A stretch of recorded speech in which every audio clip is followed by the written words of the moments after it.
Greg Yawakia. Welcome to Nature of Reality Radio. You've done a lot of interviews on Leak Project, Rex Bear's program. I heard about you apparently only from the most recent interview that you did about a week ago, but you've been doing lots of interviews with him. I was listening to him for a while, so maybe I did listen to one of the other interviews at some point or another. There's a lot of things we can learn from elders in the Native American community. It's two prominent ones that I remember in the Native American community: Chief Golden Light Eagle and Clifford Mahooty. Both, I believe, have passed away, and they had great things to tell. And I guess you and lots of other Native American elders can carry on their legacies and talk about things that many people are not privy to. So I guess I'll ask you, please introduce yourself from a primary source perspective. Tell us who you are, your life story, how you became privy to the knowledge that you became privy to. I mean, they call you an elder because I guess you've been around longer than a lot of other people. But then again, one doesn't become I guess that's a title of sorts to be called an elder, because it doesn't just mean that you're older than everybody else, but it means that you are privy to great information. So how does one in the Native American tribe become privy to that kind of information to earn the title of elder? Tell us that, how you got to that position, and then we'll get into some nitty-gritty serious questions about some of the subjects that you have talked about in the past on Rex Bear's program and the like. So knock yourself out. You got the floor. Introduce yourself. I'll put myself on mute and I will not interrupt you. Okay. My name is Greg Yawakia. Actually, my name is Imsa Yawakia, but nobody can say that. So, being in the military, nobody could say that. So I just adopted the name Greg, and that's what I've been going with. But my actual name is Imsa Yawakia. I'm from Pueblo, Zuni, which is located near the Four Corners. And Zuni is a very isolated tribe, just like the Hopis. Hopis is our brotherly tribe. We were at one tribe at one time doing our migration story. I was considered an elder by several different tribes, and the reason why is that, first of all, at the age of 7, I was taught the modalities of being a tribal medicine man. So I've been practicing the Zuni medicine man practice for over 50 years now. And then as time goes on, you tend to explore. So as I was raised in Zuni and everything, I left home at the age of 14. I left home and I went to go explore, and I went to Clovis, went to Estancia, New Mexico to go to school. I finished high school and I joined the military. And I traveled the world, and being a traditional man, I was open-minded to a lot of traditional activities that was going on around the world.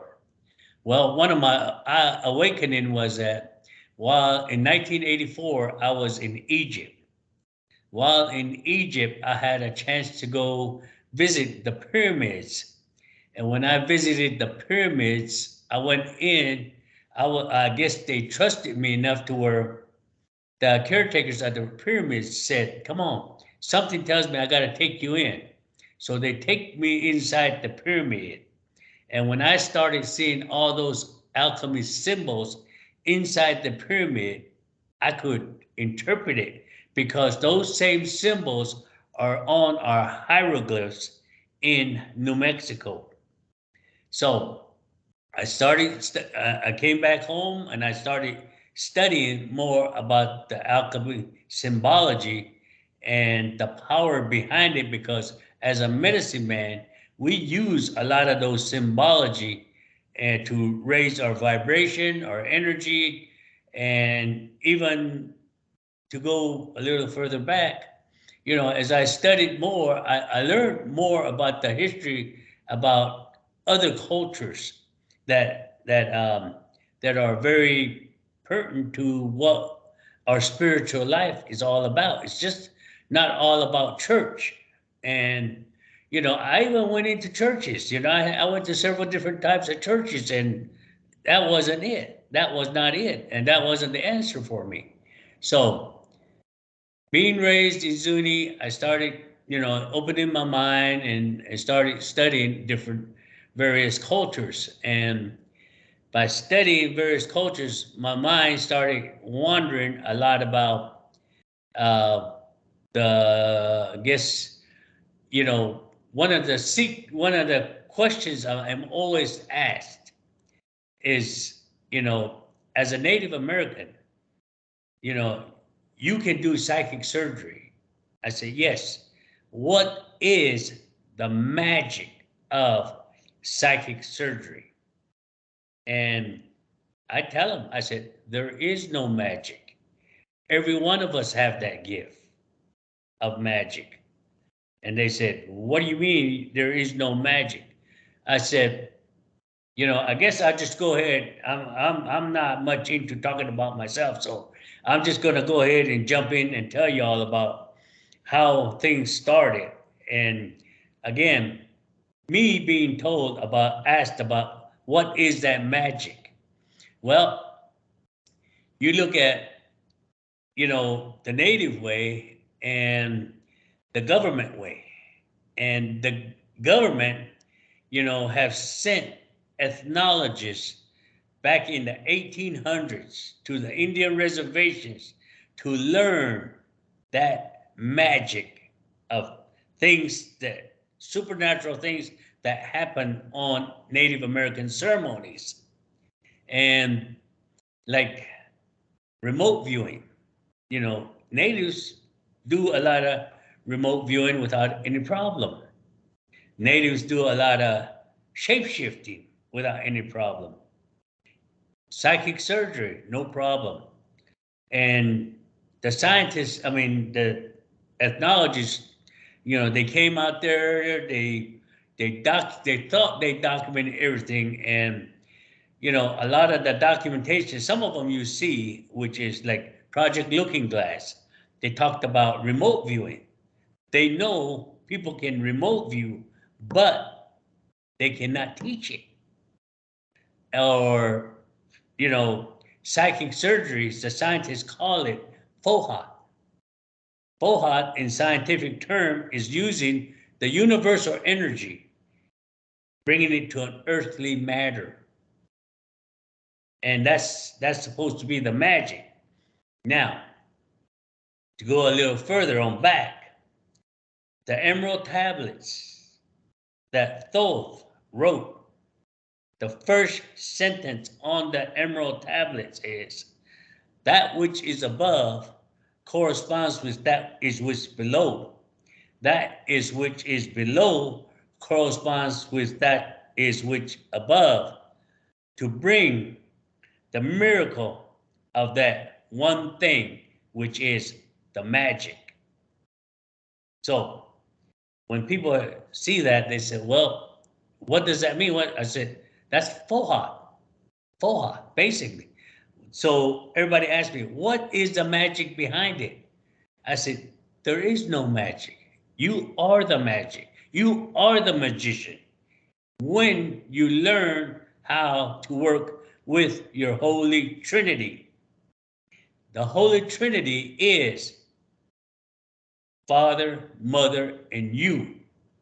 But religion has it as Father, Son, Holy Ghost. And if you ask the religious people in churches, who is that Holy Ghost? Oh, he's the almighty, powerful thing. He. But in the native medicine world, it really breaks everything down. And this is where the alchemy symbology comes in. The alchemy symbology comes in and teaches you that alchemy symbols are everywhere. And the medicine wheel is a circle with a plus sign in it, kind of talked about I would say about 45 degrees. But, you know, I teach that power of learning about yourself. And I use that native alchemy, symbology, and the power behind it. Because on the native medicine wheel, I I go into a real in depth about breaking it down. Say like, the alchemist symbol for water is an upside down triangle. And if you look at that upside down triangle in the medicine wheel, that's north. That's color white. And what is in that north alchemy is north is cedar, north is energy, north is, the northern people, which is white. And, you know, the medicine wheel has four colors: white, yellow, red, and black. And then everybody says, well, why do you pick those colors? Why do you pick those colors? I said, well, those colors are the original color of the medicine wheel because those have two meanings. One, those are the four skin colors of the world. We got our white people, we got our Asian people, which are yellow people, we got our red people, which is the natives, and we got our black people in Africa. And so those are the four skin colors of the world. Also, those are the four body fluids in your body. You got your white blood cells, your yellow bile, your red blood cells, and your black bile. And the circle in that medicine wheel is the divine feminine. And in that medicine wheel, the plus sign in there is the balanced cross. If you look at the old pictures of Jesus that people drew back in the day, because they didn't have cameras, that people drew that Jesus on the background, on the back of his head, had a halo with a balanced cross in it. But after he was crucified, they took that cross out of that halo. And now, a lot of religious organization carry an unbalanced cross, which is the cross. That they say, and if you ask them, what does that cross mean? Crucifixion. Crucifixion. And I said, okay, well, if that's what, so the balanced cross is no longer balanced because that's where religion, the male, started dominating over the female. And a lot of people have asked me in the past, have Zuni had any influence from the Catholic religion? You ask a Zuni person back home that, they're going to say, no, no, no, no, no. Well, you ask Greg, he's going to say yes, because the Catholics do not allow women in the Vatican, in the deep downs of the Vatican. Well, the Zunis will not allow women in their kiva during ceremonies. Now, other tribes that did not have the Catholic influence allow women in their kiva. They're still balanced in their life. Even though Zuni is a matriarchal society, when it comes to, traditional activities, women have very limited say-so or participation. So back to the power of this symbology. Well, energy. Well, what is energy? Energy is you. You can talk yourself into doing stuff like, I can do it, I can do it, I can do it. And you can get up and do it, after talking to yourself. Or you go to yellow, which is air, which is vibration, your spirit. And again, this is where the Holy Trinity comes in, because it should be your father, your mother, and then you, because the alchemy symbol for body is salt, which is a circle with a line in the middle of it going across. Why? Because Father or Creator created you. Mother on earth gave you the breath of life. Where they met is a line, which is you. So that's the Trinity, Father, Mother, and you. Where three things become one thing, which is you became one, but you become three things, which is your mind, body, and soul, which is your spirit. That makes it. And a lot of churches say, well, when they down the women and all that kind of stuff, and the women says, well, why are they downing us? I said, you know what? Just look at them and say, if it wasn't for us, you won't be here. If it wasn't, because men can't have babies. If it wasn't for the women, men won't be here. So I tell them that, but that's just a more empowerment for the women. Um, I I started looking at a lot of things, on YouTube, on television, everything, and a lot of these teaching, like again, like about Project Looking Glass, about remote viewing, about FOHA, the psychic surgery. Why can't we teach that? We know about it, but why can't we teach it? Well, you're teaching the mind and you're teaching the body. But you're missing out the main thing, which is the spirit. You're not teaching the spirit. And everybody says, well, how do you teach the spirit? Well, this is where modalities of the ceremonies come in. Because like me, when I started, I'm just, as a healer, I'm just a vessel. I don't heal. I use my source, my Father, my Mother Earth. When I connect with them, they do the healing through me. So again, the spiritual life, you know, it's totally different than religion. Because spiritual life gives you more freedom, where you are not conformed into an organization. So spiritual life is everything. You can communicate with your creator or your source, whatever you want to call it, and you can stay in contact with your mother. There's a lot of ways we are disconnected from the source and the mother. Case in point, natives wear moccasins. Moccasin is a skin. So you can still connect to Mother Earth even wearing moccasins. But nowadays, look at your shoes. Rubber. What stops the energetic conduction? Rubber. So you're disconnected with the mother.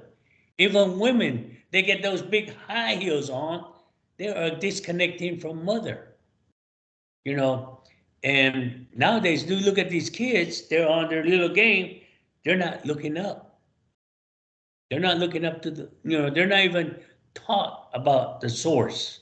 I'm not religious, I'm spiritual.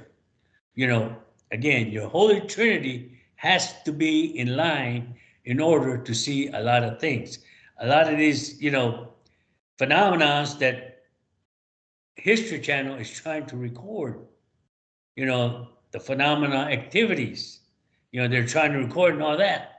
They can't get them because, you know, they not their energy is not high enough to where they can see it. And one of the things that I teach about all this is that, you be sitting there watching television. All of a sudden you see something dark just boom, fly by you. And your peripheral vision can catch it, but by the time you move your direct vision, it's gone. Because you're before you can see it. And that whatever that phenomenon that was going by is so fast that by the time you look at it, it's gone. But if you ignore it, your peripheral vision don't need to focus to where if it goes by and you ignore it, he's going to go by again. He's going to try to get your attention. And then when he finally slows down, you can stop and ask that dark, whatever it is, who are you? What do you want? And they have to answer you. People don't realize it, but they have to answer you, dark or light. They have to answer you, because everything you have to go through, they have to inquire before they put you through it, because you are the creation. You are the, the spark of the flame. So, and one of the things that I tell people, do not be afraid of dark. Ask them, who are you? What do you want? They have to tell you. And if you keep your vibration up, they will answer you. A lot of mediums come up to me and they try to tap in with me in my mind, in my thoughts. But then they'll come up to me and says, why are your thoughts blocked? I said, because I'm protecting myself. I don't want you to read my thoughts. That's privacy, invasion of my privacy. And they look at me like, you're crazy. I said, I'm not crazy. I just one step ahead of you. Because when you expose the dark, they lose their power. They lose their power. And when you keep your vibration and energy up, you're gonna really anger a lot of people that either have dark on them or in them, because they don't like the light. And I've encountered a lot of things like that. But I don't push my way into them. It's like anything else. To be helped, they have to come to me. I can't just go to them, because I can't just look at them and say, oh, you're sick, let me heal you. I can't do that. They have to come to me, because it's by faith they are healed. They just have, and as a vessel, all I do is the healing is already there. I just teach them how to get their healing. I help them receive their healing. And that's the native way of healing. It should be. But again, a lot of people come to me and says, how do you know that, how do I find out if that medicine man is not a trickster? Well, start asking him questions, or start looking at the modality. When you're dealing with the dark, you're dealing with the, or when you're dealing with the sickness, you're dealing with the dark. Even in the Bible, it says sickness is a curse. So, when you got the sickness, it's a curse, because we're created to be happy, healthy in this world. We're supposed to come in this world happy and healthy.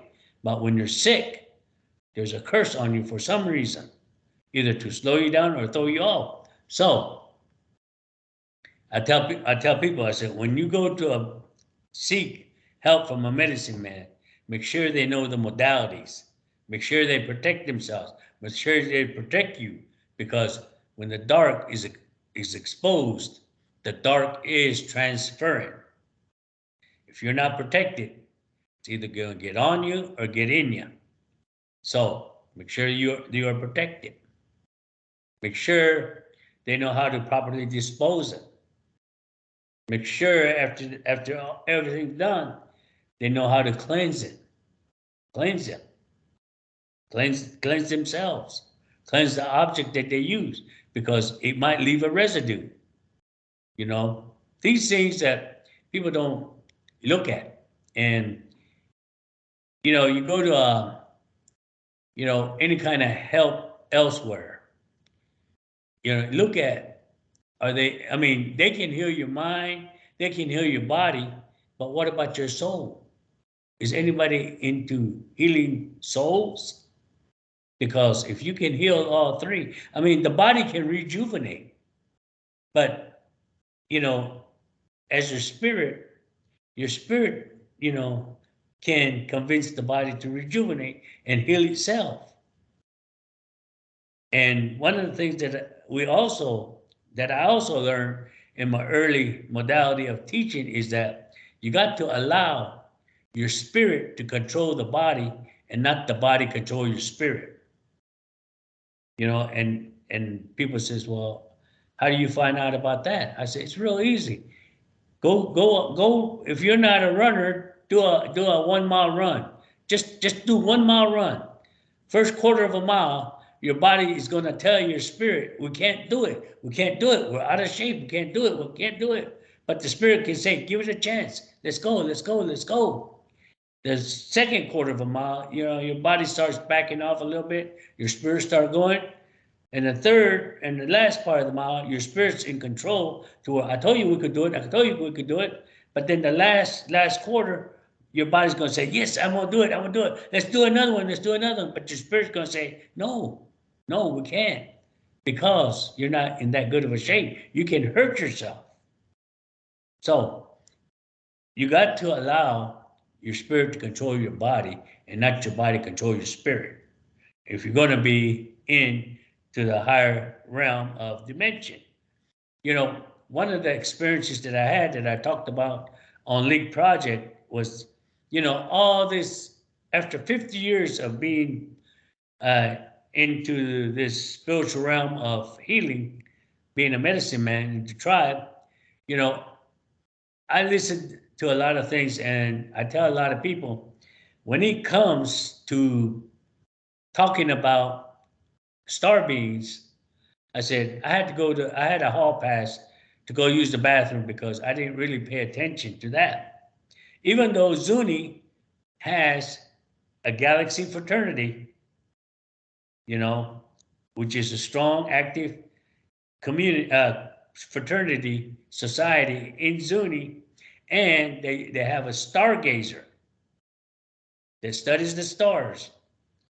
And even though they teach you about, there are 7 chakras, but if you really study into the chakras, actually there's 12.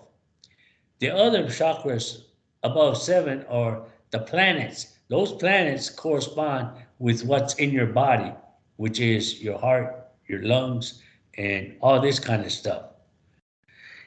So when we go into the energy field, we go to the 7 chakras. And going back, I know I'm jumping around all different areas, but going back to the emerald tablets, Thoth, died 3 times and reincarnated 3 times. Thoth taught alchemy to Egypt. Hermes taught to Greece. Mercury taught it to Romans. But they're all saying that it is written that Thoth, all those 3 deities, Mercury, Hermes, and Thoth, were one deity that taught all 3 of them. Because if you read about Thoth, Thoth died 3 times and reincarnated. And Isis was taught the magic of reincarnation because Isis's husband, Osiris, got cut up, got thrown out, and Isis found him, put him back together, brought him back to life using alchemy. And it happened again. And there was one witness that witnessed what Isis was doing, and that was a starfish. That's why starfish, if you cut off their arm, in a day or 2, that arm will reincarnate and come back. And so all these things that are supposed to be magic has been taught throughout the years. And now I say, well, why is native alchemy same as Egyptian alchemy? Again, Thoth came from the city of Atlantis when it was going under. He came at 55,000 BCE to Egypt and ruled Egypt from 55 BCE to 36,000 BCE, which is 15,000 years. And while he was ruler of Egypt, he built the Great Pyramid of Giza. And when the emerald tablets were placed into Egypt and turmoil starts happening, the caretakers of those emerald tablets start dispersing it and taking it to different places. And one of the emerald tablets went to South America and to Central America. And the Mayans had the emerald tablet in the Sun Temple on the Yucatan Peninsula. So that's how Thoth and Egyptian alchemy came to America. So the natives, we have kachinas, which is our traditional dancers. We call them the bird dancers. You know, Cahokia mounds have found Egyptian relics. The mounds that are being dug around the Yucatan Peninsula have Egyptian relics. In the Southwest, where I'm from, you look at the hieroglyphs. We got those alchemist symbology that means the same thing as it does in Egypt. So, that to me is convincing enough. And the magic that we learn from the Emerald Tablets is basically, again, that magic is you. If you can raise your vibration and keep your vibration high, and if you can keep your energy high, you can see a lot of phenomenon. And I know I got carried away on this part, but my experience at VLA, Very Large Array in New Mexico, where they filmed Contact with Jodie Foster. Kim and I went through there coming back from visiting Zuni. And we went through there, and, again, I went to the bathroom while they were teaching about the galaxy fraternity and the stargazers. And I didn't pay much attention to it. People would say, "Oh, you see that starship? You see it?" I look up and say, "Yeah, yeah, yeah, yeah." Not really saying it, but just agreeing with them because I know my elders say they do exist. So I have to follow with my elders to believe in it. And so I said, "Yeah, yeah, yeah, yeah." I never really saw it except when we got to VLA. I got up there and Kim needed to do some light language. I said, "Okay." So we stopped. When I took a picture of her in front of that satellite lit up on my picture. Literally lit up for about 1 or 2 seconds.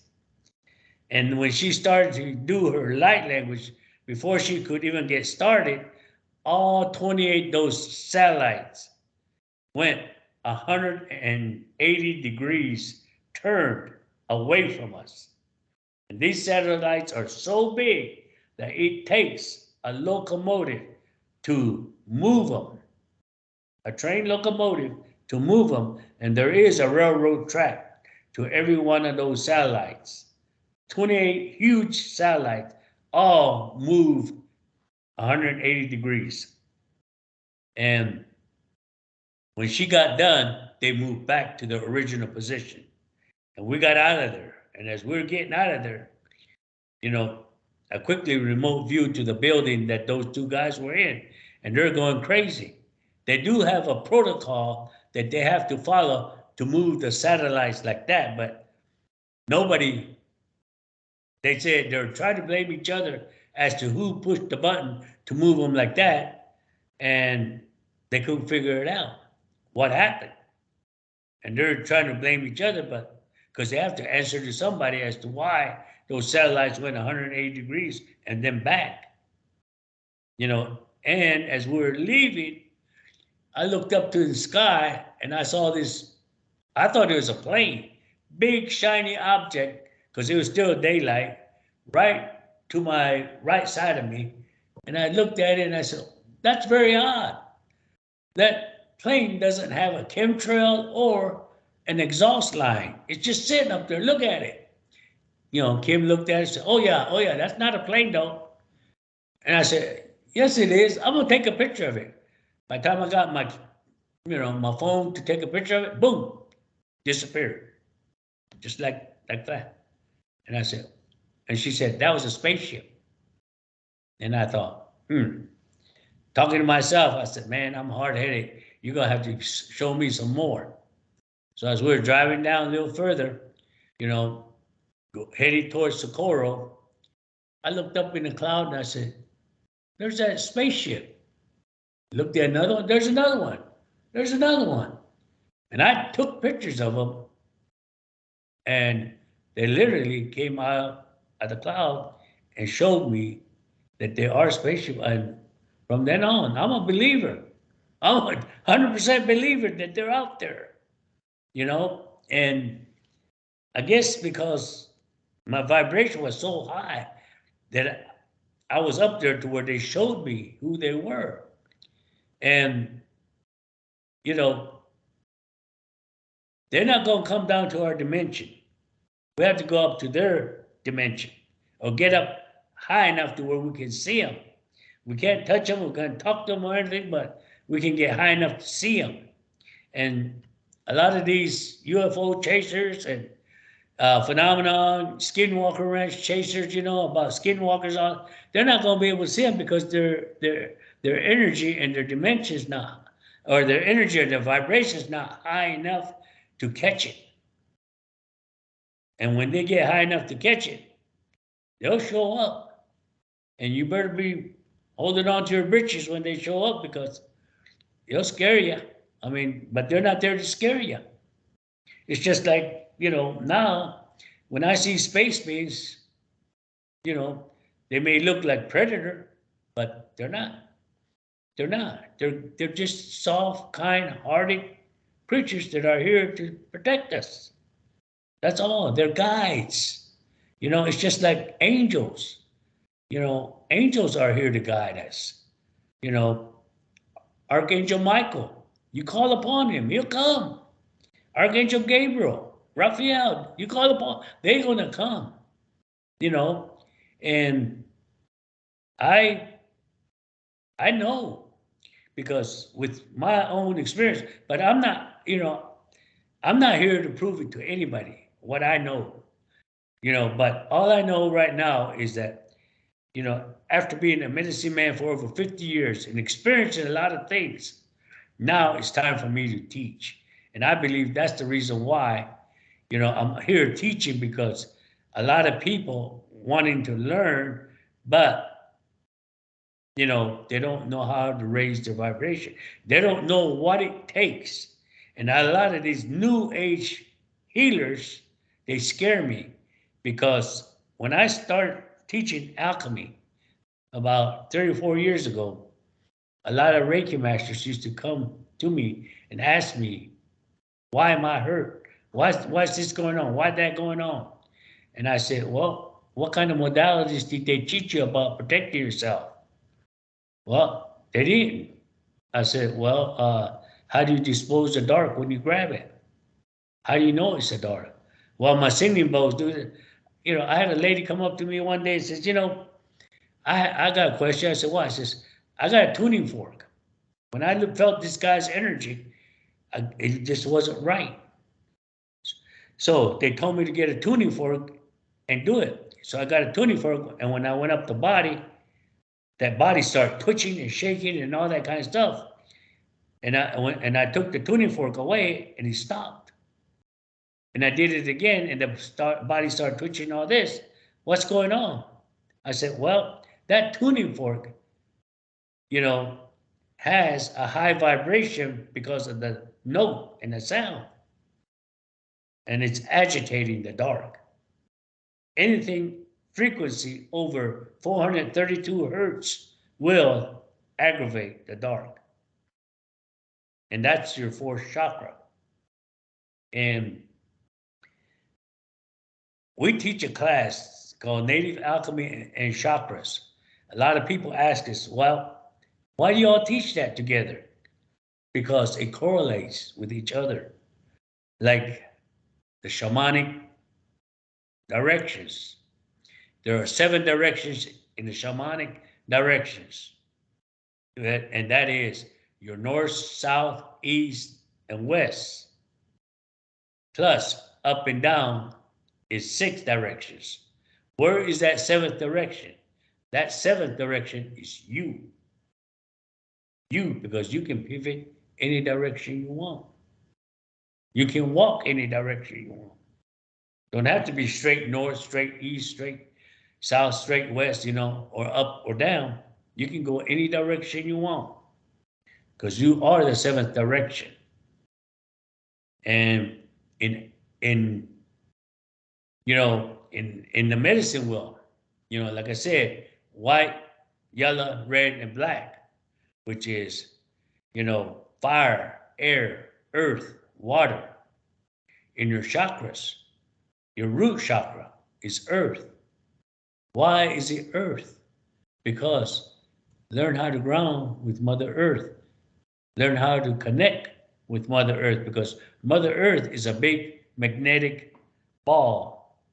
And in our body, we have a lot of fluid running up and down our body. So anytime the fluid goes up and down, it's going to create electricity. So when you ground yourself, all that negative energy will come out of you. Well, again, as above, so below. We get positive energy from the top, goes through our body and comes out on the bottom. Positive on top, negative on the bottom.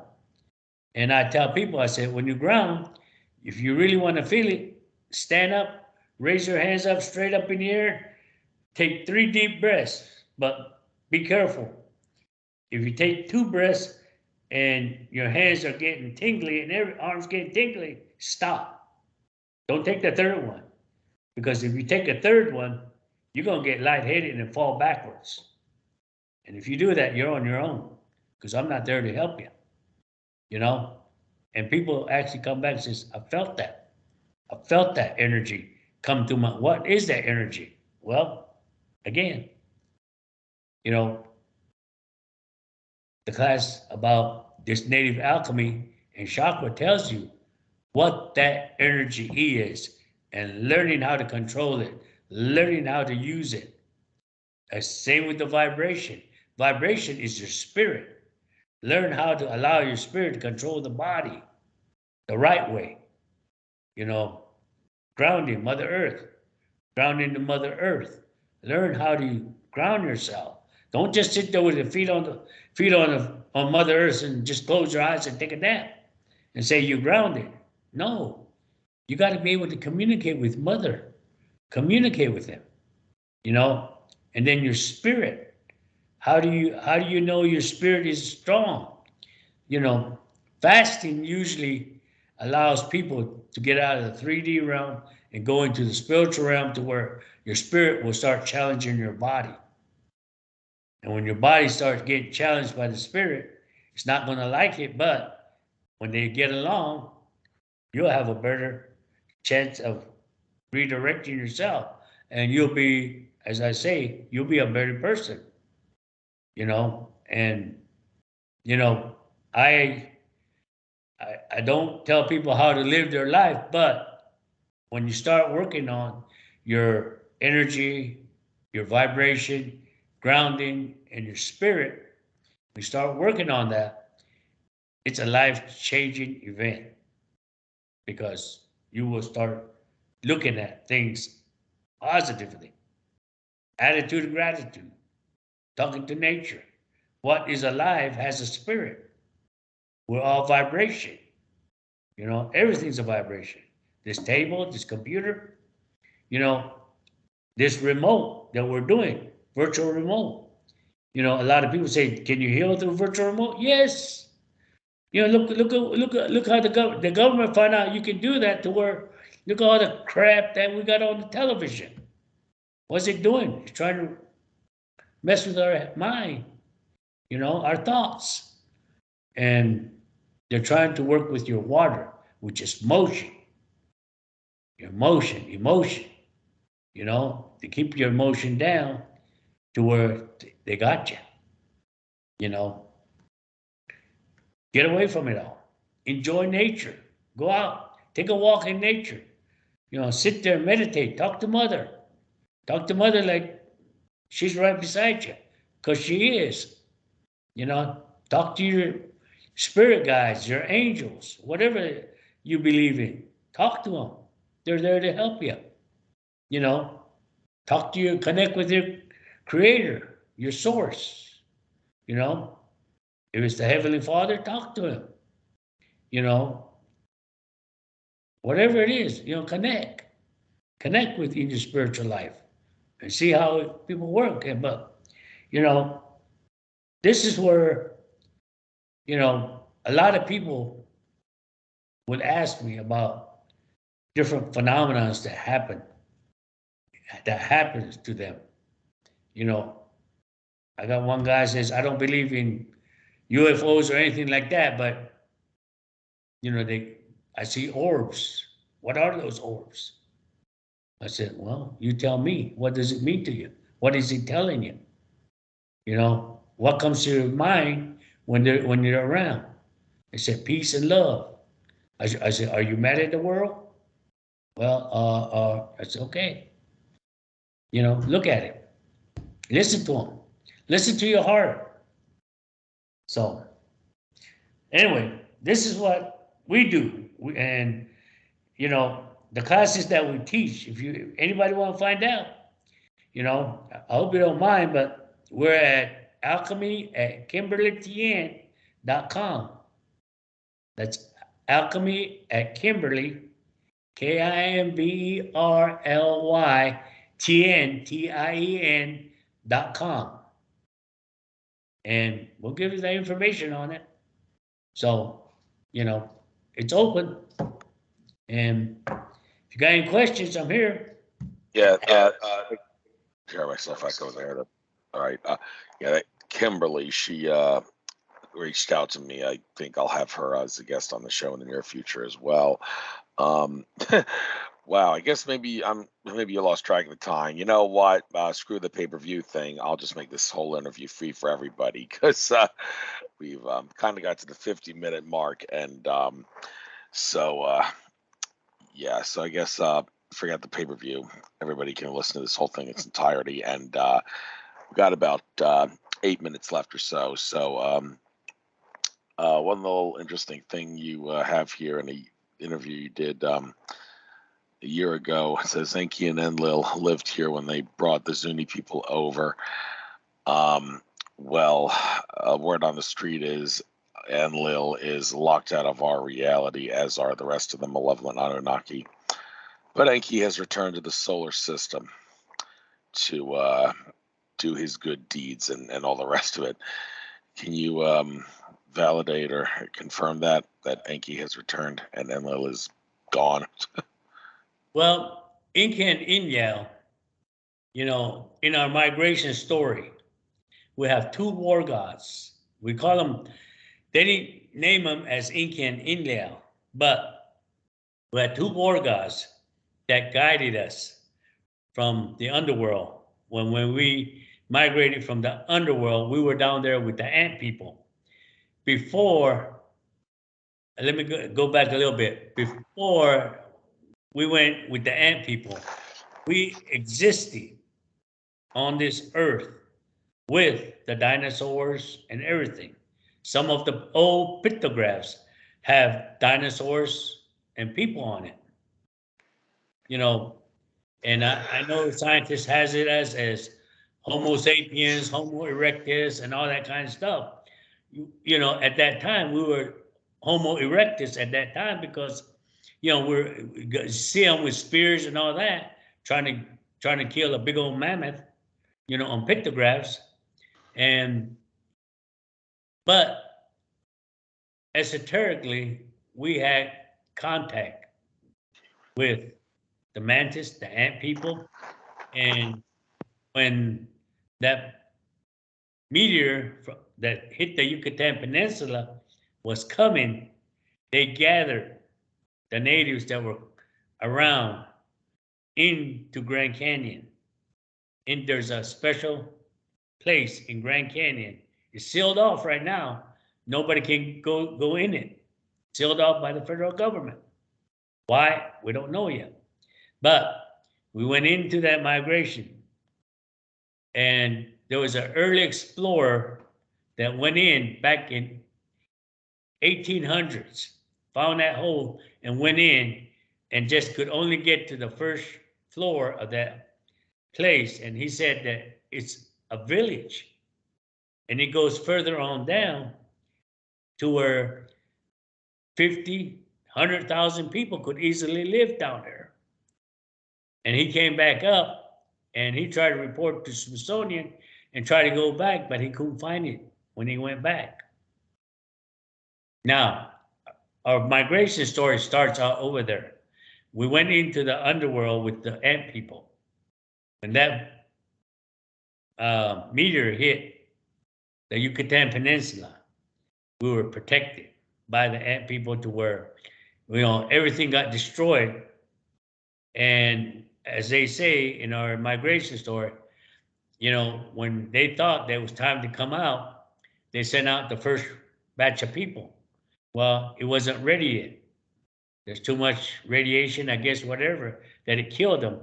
They never came down, so they waited for a while. Then they sent out the second batch. They didn't make it again. The third batch didn't make it either. So finally, on the fourth batch, they went out, and then they came back saying it's ready. So that's when our migration story. That's why it starts out coming out from the fourth underworld. And it talks about how we came out. And as we were migrating, there's two war gods that followed it, or that led us to our center place. The Zunis, we call it the center place. And that was Inca and Inya. Because now, in our traditional shrines and stuff like that, we always have two people, our guides, standing there. And it's like yin and yang, black and white.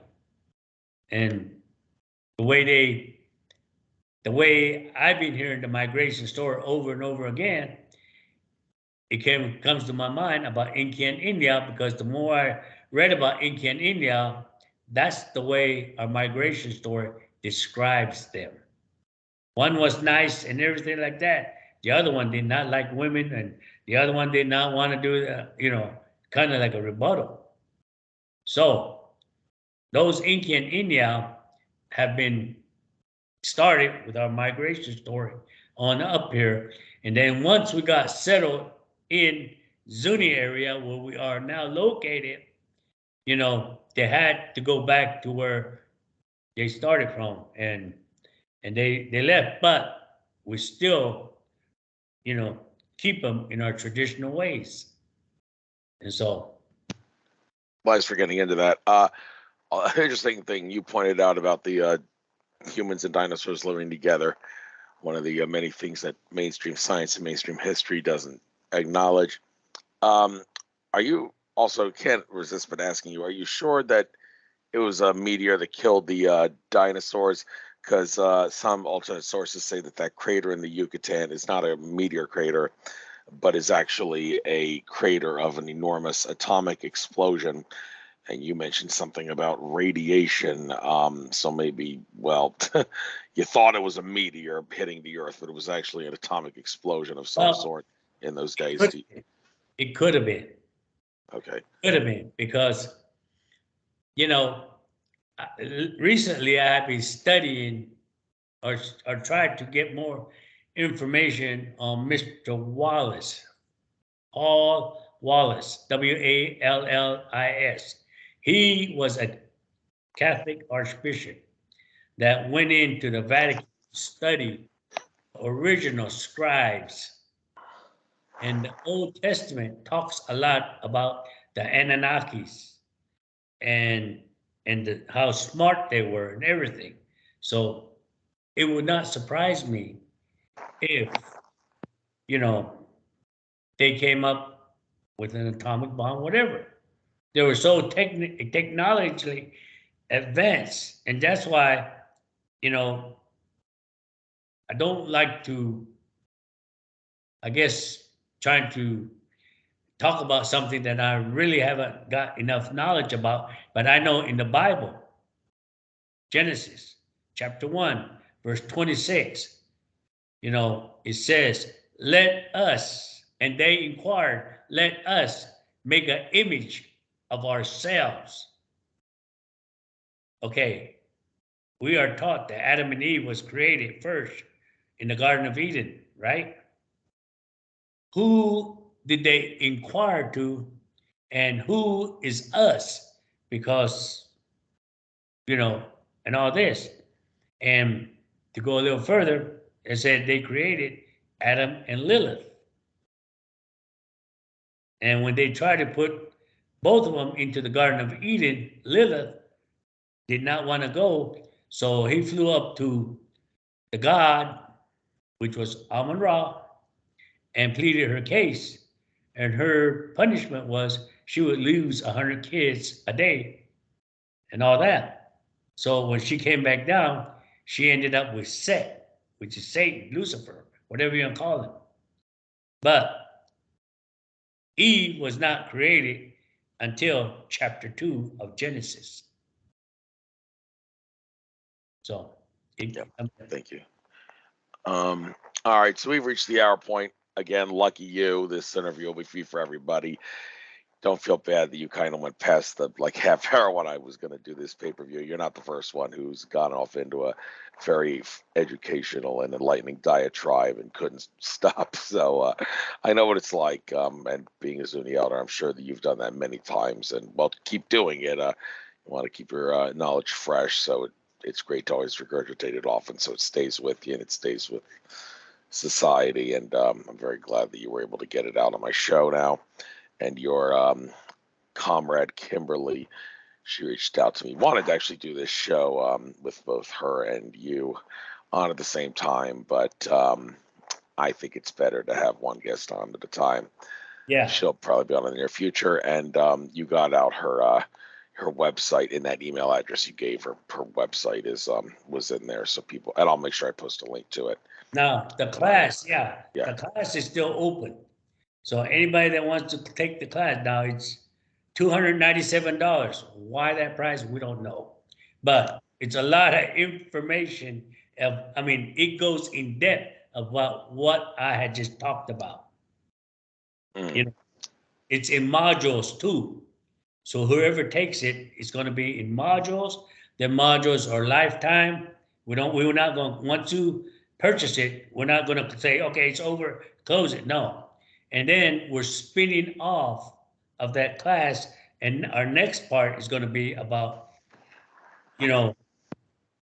light language. And on my part, it's going to be about the galaxy fraternity and stargazers. So, and that's going to be the spin-off of our class. Right now, we're trying to teach people how to raise your vibration, be happy, all this kind of stuff. Mm-hmm. So, anybody interested, come on. All right. So again, I'll post a link to that on the when I upload this to YouTube. And I got an interview tomorrow. I don't know if I'm going to have time to upload your interview by tomorrow, but I will make sure that I upload this interview before the one that I'm going to do tomorrow. First come, first serve in that regard. So thank you very much, Greg, for coming on the show. Your knowledge is great, and thank you for not having to make me ask too many questions. You kind of knew what I was going to ask because you know what you talked about with Rex in the past, so you were like, okay, I know what I'm going to have to talk about now. So great. It's great that you were able to get a little bit of it all out and keep up the good work. So without further ado, take care. Best of luck to you, and I will look forward to having your comrade Kimberly on in the near future. Take care and goodbye. All right, man. Have a good night. Bye-bye.